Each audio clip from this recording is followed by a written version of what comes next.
Momentum is quietly building behind Correctional Services Minister Peter Groenewald. Some South Africans across race and political divides calling for him to be considered as a future president.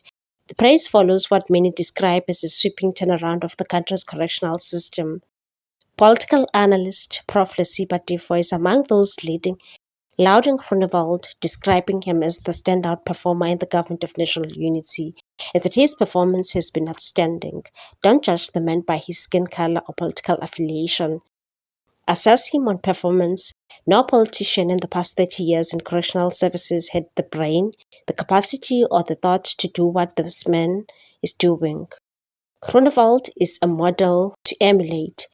Upon taking office, Groenewald moved swiftly to revive dozens of correctional services farms that had been left unused for years, with prisoners now producing vegetables, baking bread, and participating in full-scale agricultural projects. The department has saved 29 million rand in just 12 months.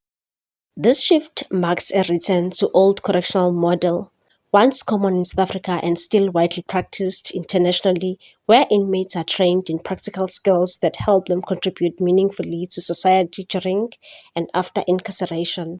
Under Groenewald, artisan training facilities have been restored, and inmates are once again receiving instruction in bricklaying, building, electrical work, and plumbing.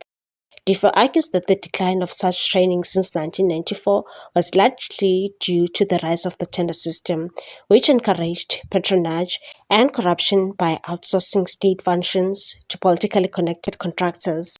Groenewald's approach, he said, focuses on a genuine development. In recent weeks, social media users across the political spectrum have praised the minister's efforts to overhaul prison operations, tackle corruption, and restore discipline inside correctional centers. He has enforced sweeping restrictions on the use of cell phones by inmates, a move that angered many prisoners but earned applause from the public.